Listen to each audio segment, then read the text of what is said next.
আসসালামু আলাইকুম। আমি আমার বাচ্চাদের জন্য ভেজিটেবল এগ নুডলস সহজ পদ্ধতিতে রান্না করব।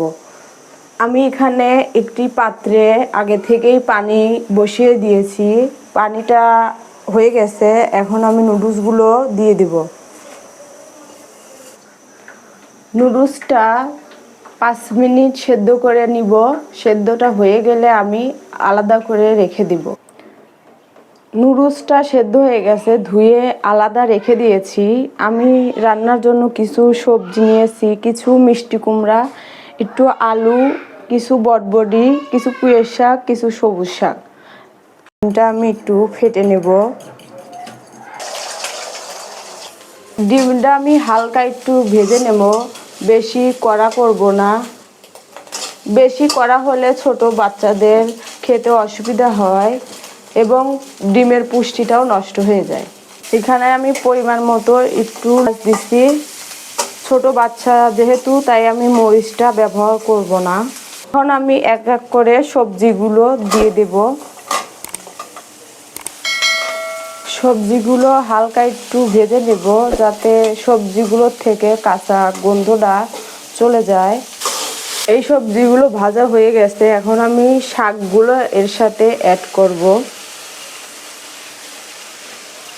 শাকের পরিমাণটা একটু বেশি নিয়েছি, কারণ শাকগুলো সেদ্ধ হওয়ার পরে অল্প হয়ে যায়। সবজিটা মোটামুটি ভাজা হয়ে গেছে, এখানে এখন আমি পানি অ্যাড করব। এই পানিটা ফেলে দেওয়া যাবে না, তাহলে সব সবজি পুষ্টি নষ্ট হয়ে যাবে। এই পানি দিয়ে সবজিগুলো সেদ্ধ করে নিতে হবে। স্বাদ মতো একটু লবণ দিয়ে দিলাম, সামান্য একটু হলুদ। আপনাদের বাচ্চা যদি 1 বছরের নিচে হয়, তাহলে আপনারা লবণ ব্যবহার করবেন না। সবজিটি সেদ্ধ হয়ে গেছে, আপনারা চাইলে এই অবস্থায় একটু ম্যাশও করে নিতে পারেন। আমার বাচ্চারা এরকমই পছন্দ করে, তাই আমি এখন এরকমই রাখবো। এই নুডলস এবং ডিমটা সবজির সাথে অ্যাড করে নেব। সবগুলো একসাথে মিশিয়ে নিব। আমার নুডলসের থেকে সবজির পরিমাণটা একটু বেশি, কারণ বাচ্চাদের ভাতের সাথে সবজি খাওয়ানো খুব কষ্টকর, কিন্তু নুডলসের সঙ্গে তারা খুব মজা করে সবজিটা খেয়ে ফেলে। ঘরে তৈরি করা একটু নুডলসের মশলা ব্যবহার করব। আপনারা চেষ্টা করবেন বাচ্চাদের ঘরে তৈরি নুডলসের মশলা ব্যবহার করতে। প্যাকেটের মশলা খাওয়ানো আসলে বাচ্চাদের উচিত না। নুডলসটার রান্না কমপ্লিট। দেখুন নুডলসটা দেখতে কত সুন্দর এবং কত মজাদার একটি খাবার। আপনাদের বাচ্চারা খুব তৃপ্তি করে খাবে।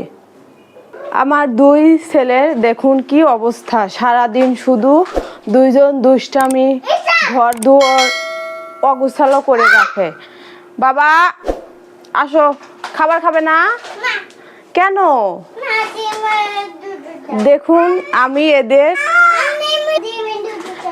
আমি এদের এত অত্যাচারের পরেও ওদেরকে পুষ্টি এবং হেলদিকর খাবার খাওয়ানোর চেষ্টা করি। আপনারাও বাচ্চাদের অবশ্যই পুষ্টিকর খাওয়ানোর চেষ্টা করবেন।